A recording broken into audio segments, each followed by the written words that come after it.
name's Eva, and I would like to welcome you to another episode of The Charm of It, a podcast for knitters who share my fascination with the nitty-gritty details of our craft. If you're a returning viewer, it's so nice to see you again, and if you're a new viewer, I'm really glad you found your way to my little corner of the internet. Today's episode will consist of works in progress, finished objects, a couple knitting passages I found while reading, and also an update on Frog Along. Yeah, I did say that right. Okay. Stuff. And in case you're a new viewer, I am just currently going through my sweater drawer and my sock drawer and fixing what needs to be fixed and rehoming what I don't wear and reclaiming yarn if it can't be fixed in a different way. So, let's get started. I have two finished objects for you, both of which you've seen before. First up, I finished the boyfriend socks, which are the first pair of socks I knit Joel. And these are out of Knit Pick Stroll. Tonal Evergreen is the main color, and then Grass is the solid at either end. And because I did a heel flap and gusset, it does pool right in the middle. But other than that, I thought it knit up into nice little stripes. This is a 68 stitch count, and this is at 64. So, I'm really pleased to have these done, and he tried them on yesterday and really liked how they fit. He wore them for the rest of the evening, and he suggested I take photos instead of keeping them until I had podcasted. But that was just silly. So, yep. Because I was aiming mainly for fit, I just did a 1x1 cuff and then a 3x1 body. So that kept it nice and simple. I do plan to knit him pattern socks in the future. I have some orange yarn to do that with. But first I want him to wear these for a little bit and see if he would change anything about the fit. I did the My Favorite Toe from a Knitty article, which I have linked on the project page, and it just staggers the decreases differently to make this nice round toe. And I did a heel flap and gusset, and then for the heel turn I did a rounder heel turn from the Sock Knitting Heels by Number page, because although Joel has a high instep, he doesn't have narrow heels. But our feet are generally very similarly shaped, so that's nice. As I said, the leg is 68 stitches, and then the foot I went down to 64 because he likes a nice snug fit around his feet. He wears a men's 10.5 to 11 US, he has told me. And yeah, this took surprisingly little yarn. I have almost half the skein, I think 45 grams of the Evergreen Tonal left over. And so that's nice. I'll be able to knit maybe a pair of stripy socks or some kind of slip stitch pattern with that in another color. And then of course I pretty much used up what I had left of the, this isn't, did I say it was spring? It's the grass colorway, of the grass colorway, which was left over from a different pair of socks. I find it very satisfying to use up leftovers in new socks. So it's nice to know that if I really wanted to, I probably could have shortened the leg a little bit and get a pair of socks for him out of a 50-gram ball, or if I just did a contrast heel as well if I had more leftovers. So, the other finished object, they're not quite dry, they're still blocking, but these are my Rose Garden mittens, and these are for me. These are scrappy, it's a scrappy project made out of leftovers from 3 different other projects. Wow, I'm sorry. Apparently I haven't had enough caffeine today. And what's kind of fun is that it's also 3 different breeds of yarn. So the really pale pink is BFL Sport from Blue Moon Fiber Arts in the PDX Rose City colorway. And first I knit this into a sweater, and then I knit it into a cowl. And obviously cowls take less yarn. So I still have about 50 grams of it left over. Oh, and I used it as the contrast color in a hat. So I'll still be able to either make a simple pink beret or maybe some Legwarmers. I don't find this yarn soft enough for mitts, so I won't be doing a pair of fingerless mitts out of it, but otherwise I've got some options. The medium pink is West Yorkshire Spinner Jacobs. Oh, and I did hold the pale pink double because it was 4-weight. The medium pink is West Yorkshire Spinners Jacob Wool, which is also a breed of sheep. They have really cool horns. And I over-dyed that myself into this rose color with Kool-Aid and Wilton's icing dye, and I knit a hat out of that. And I always knew that I wanted to make mittens. I thought that I would be using it with a yellow yarn, to do color work mittens, but it turned out the yellow yarn that I had was the exact same tonal value, which just means if you take a black and white photo, they're the same shade of gray, and so that wouldn't have worked for color work. And the final yarn is Silky Merino, DK, maybe? It's a Manosa Uruguay yarn, and, I can't remember the color name. It'll be on the project page, but I used this to knit a hat, and it was a contrast color in a shawl that I knit, so it's really fun being able to use up the scraps.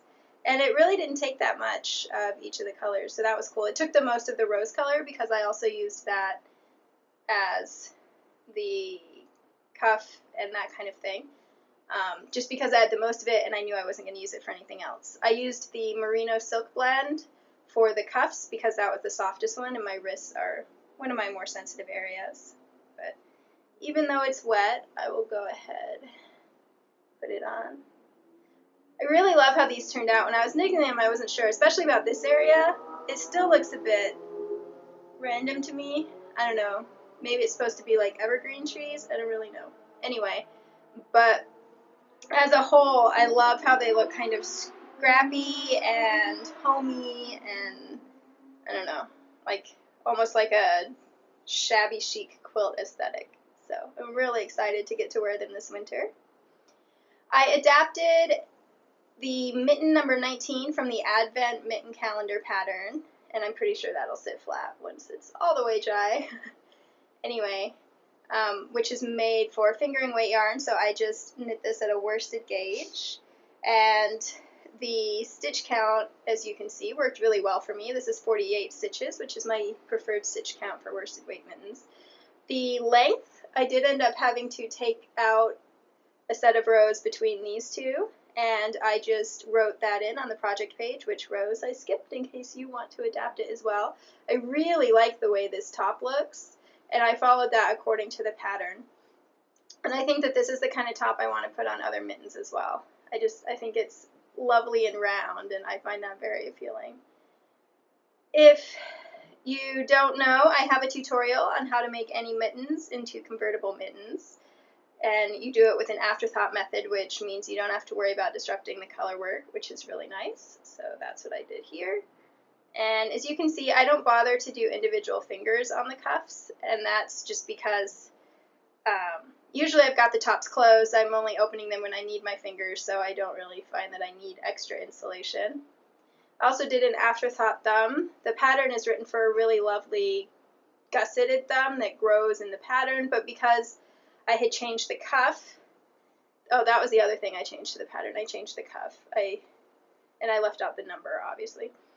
Anyway, my thumb needed to start in a different place, and I also just felt that it would be simpler to do an afterthought thumb, and for me, in worsted weight, these fit just as well. So that's what I did, and I just did pinstripes around because I was feeling lazy and didn't want to think about other things.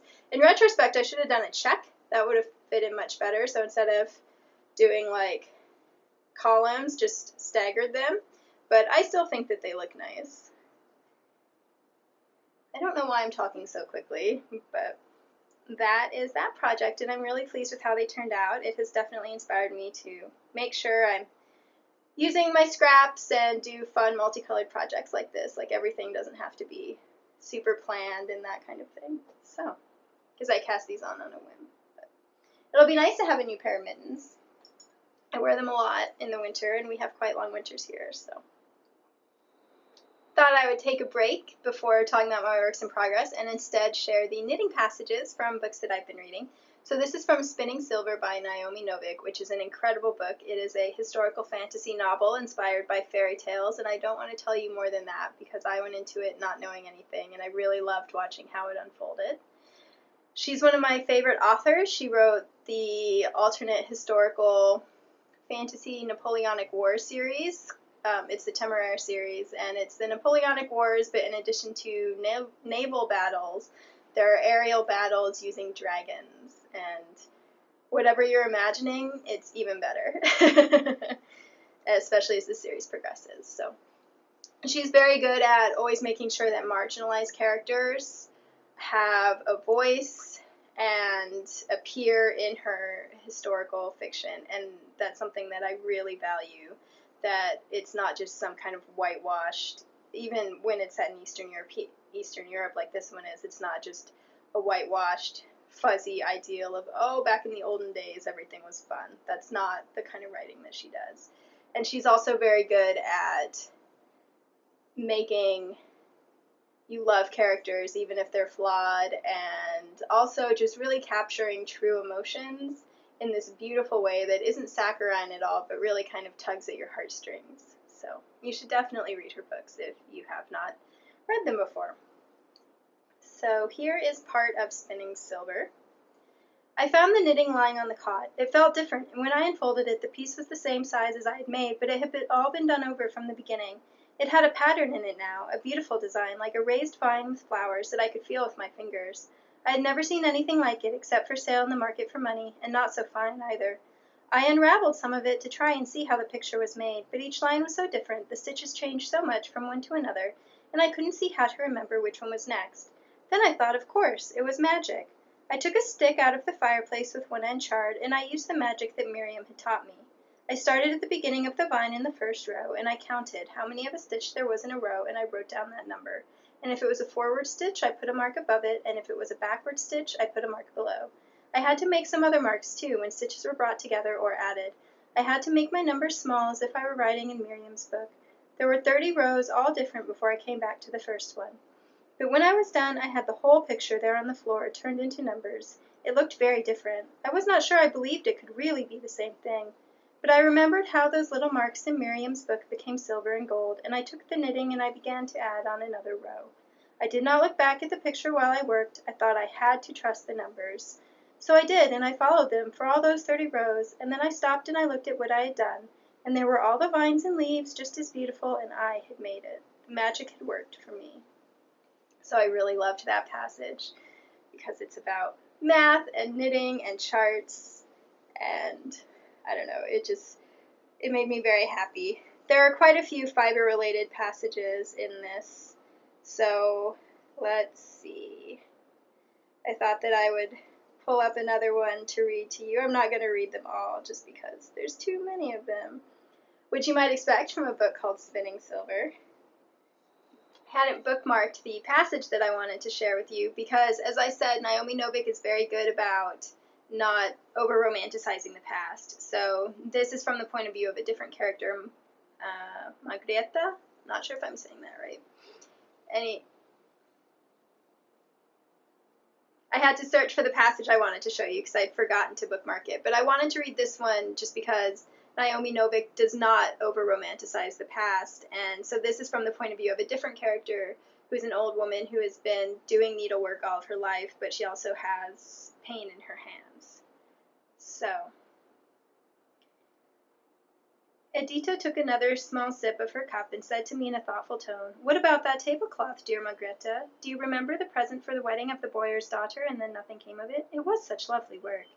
I remembered it very well. That boyar was a man who had fought for the Duke, and so the Duke wanted a handsome gift given, and everyone else had as much work as they could hold, the Duchess and her ladies, and over the years I little by little slowed my pace and spared my hands cautiously as Irina grew. I said, "Oh, I have all her things to sew," and apologized, and did the tasks Edita sent me a little bit slower than she liked, so she gave me a little less. But Irina was 14 that year, so they had brought up the baskets of silk wool to our little rooms, and Edita had smiling said it was time for Irina to be learning how to do fine work. I could teach her, and it must be done in a month, dear Margrethe. So in the end, she got back all the work I had tried to save out of my hands. I had spun the silk alone with my eyes and fingers aching into the hours of the night while my girl slept, because she already wasn't beautiful with her thin, pallid face and sharp nose, and I was afraid to make her ugly with squinting and bending over work by the fire and not enough sleep. There wouldn't be a great marriage for her, I thought then, but there might be a house somewhere at least, maybe an older man who wouldn't trouble her very much, and she would have a bedroom that was not at the top of the stairs and be the mistress there, and there would be a corner for me where I could rock by the cradle if a child came, and knit only small things. I had spun the silk, and then I had knitted it with the finest needles and the vines and flowers of the Duke's crest, so that every feast day when they laid it down on their table they would look at it and think of their patron who showed them such favor. And then, yes, nothing had come of it. A fever came instead. The boyar's daughter died before the wedding. The boy married some girl less connected, and all my hours in pain were folded in paper and put away into the Duchess's cupboard for when she needed another gift to give. So I found that very powerful. For different reasons, obviously. Okay. Let's talk about works in progress, which I am lucky enough to do just for my own pleasure. These are both for me. I should be working on finishing that cotton cardigan, but I just haven't felt like it, so that's still sitting in my knitting basket. Here, I'm going to have to take off my ring for that. So first off, I am knitting a pair of Wishmaker mitts. Oh, pens! Aren't these wonderful? They're longer than I expected. They go quite a ways up. So this pattern is by Erica.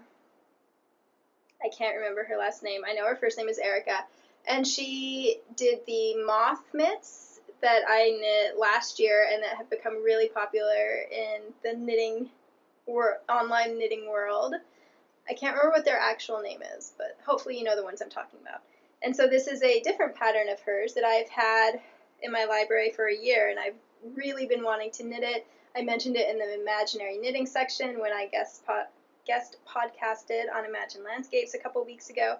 And so as soon as I had finished both the mittens and the socks, because I didn't want to cast on another fingering away project, and then I didn't want to have 2 colorwork projects going at once, I cast these on, and the chart is so addictive. I really wanted to see those dandelions grow, so this did not take me very long at all, and I have just started the second one. I'm only on the ribbing, but that's okay. So this is knit out of Knit Picks palette yarn, and the main color, I thought it was going to be a teal, but it turned out to be a very green leaning teal. Well, it looks more teal here, but then maybe it's just the color combination. Anyway, it's Rainforest Heather. The yellow is Brass Heather, and I love this shade of yellow. And then the very pale gray is Finley Heather. So I've been curious about this yarn for a while because I love the look of heathered yarns, and this is a loose 2-ply, so it's made for color work. So it's a little bit like Shetland yarns, although it's not nearly as sticky, but I think that the creation for it was certainly inspired by Jameson and Smith type yarn, and there's Alice Starmar Hebridean 2-ply, and I love the colors and the way that all 3 of those yarns behave, but none of them are soft enough for me to wear next to my skin, so I can't knit sweaters out of them. And I love my go-to sweater yarn is all from Quince & Company, but their yarn is a little thicker, and their heathers are only gray, and so it's not ideal for this type of color work. I think it works wonderfully in certain types of color work, but so I had ordered some palette last autumn to knit the bottom color work on the dress that I was knitting that is now waiting to be ripped back, and I'm just ignoring it. Anyway, we'll get into that in another episode. And I was really surprised by how soft it felt in the ball. Like, I had expected this to be quite scratchy, and I don't know, in the ball it feels really soft and as if it's not going to irritate me at all. So I've been wanting to knit a pair of mitts because they're kind of my experiment for sweaters, because my forearms tend to be one of my more sensitive areas. So that is why I decided to use that yarn to knit these, and I don't have a pair of teal mitts, so thought it would make a really nice background, and I just love the way that gold and teal work together, so that's how I arrived at those color choices.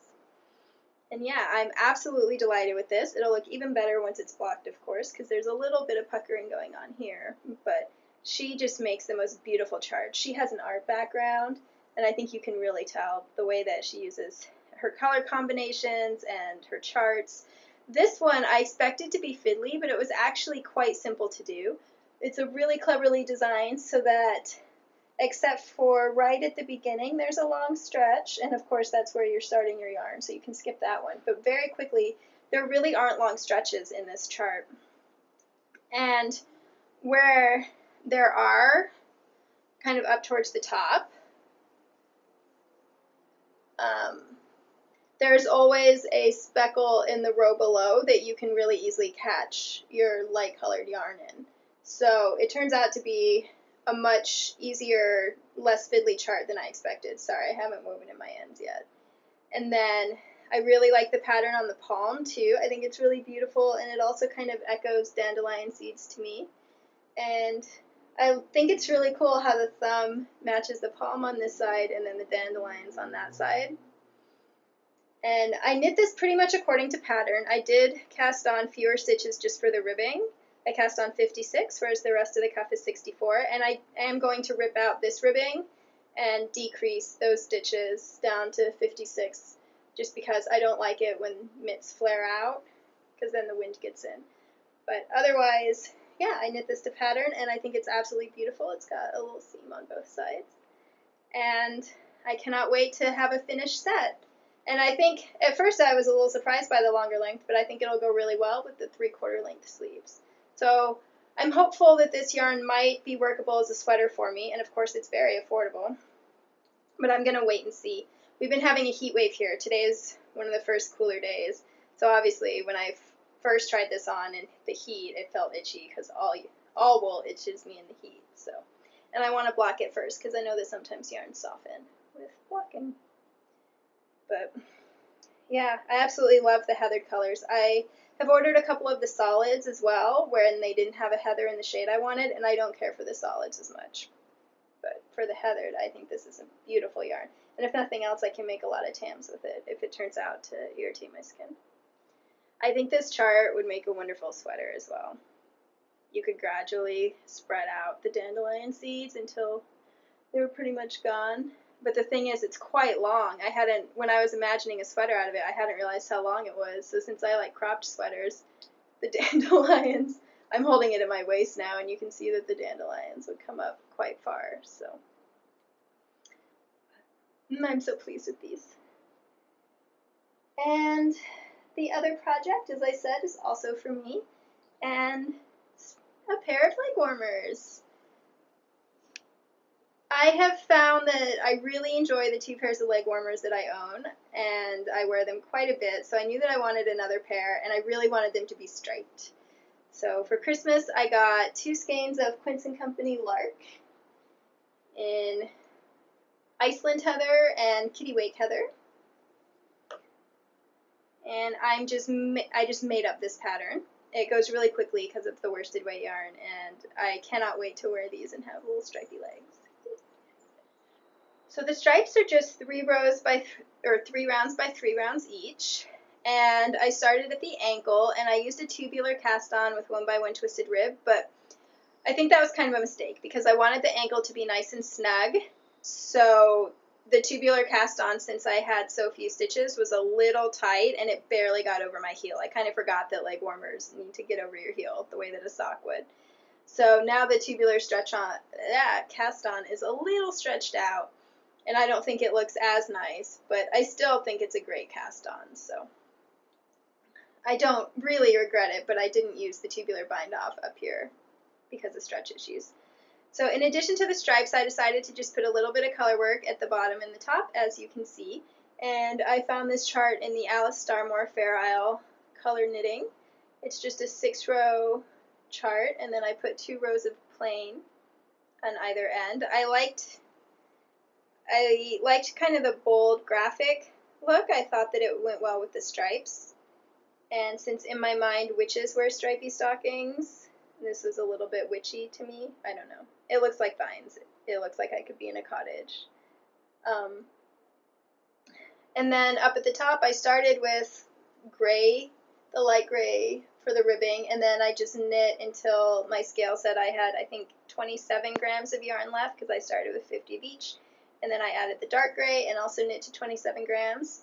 And it comes to like right here is where my kneecaps start. So I would prefer that it comes all the way up over my knees, but I would have had to buy extra skeins of yarn for that. And I really like that this is just a 100-gram project, probably because I have short legs. And here is the back. So I did use a jogless stripe method, the one where you slip the first stitch, and I thought it looked pretty good, but that looks messy on camera. It looks messier on camera than in person. We'll see what blocking does, but that's just always going to be an issue with stripes. And in a cardigan, it would drive me nuts, but in a cardigan, you can change stripes at the button band, so you wouldn't get that in a cardigan. And it doesn't bother me in the Legwarmers because I can't see the back of my own leg. So I only did a few increases because I learned from my first pair of Legwarmers that you want as much negative ease as necessary as possible so that they don't fall down. Although even that pair stays up over tights, but it would be nice to not have to wear them over tights. So I just kept trying them on and increasing where I needed to. And then I think I increased, let's see. I know I started at 40 stitches down here and I was up to 50 stitches here. So I did 5 increase rounds of 2 each. And then this is a 6-stitch pattern. So first I decreased down to 48, but when I looked at the color work, it had drawn in. And when I tried it on around my calf, the negative ease had it stretched and it didn't look that good. So I pulled it out and then I increased to 54 instead, which really doesn't look that much different from width. So I guess my color work is snugger than my plain knitting. But what was I going to say? Oh, but that looks really nice around my calf and doesn't stretch as much, so it matches the ankle more. And yeah, I'm really pleased with these. Will be the second pair of Legwarmers that I have out of Lark, which is just the worsted weight 100% wool yarn. And I love this yarn. I find it soft enough for next to skin, and it's so bouncy and fun to work with. I haven't used Quince in a little while, which is weird because they're my favorite yarn company. And as soon as I cast on and started knitting, I just remembered all over again why I love them so much. Their yarn is just such a joy to work with. And it's still reasonably priced especially for 100% made in America yarn. But see how bouncy that is? It's a real pleasure. So I've actually swatched for another Quince sweater, but I've promised myself that I will finish the cotton sweater first. I don't think I've mentioned it. I'm wearing my sepia cardigan, which is out of 100% linen, Quince & Company Sparrow, and I made up the pattern myself. So finally, all I have to do is update you on the frog along.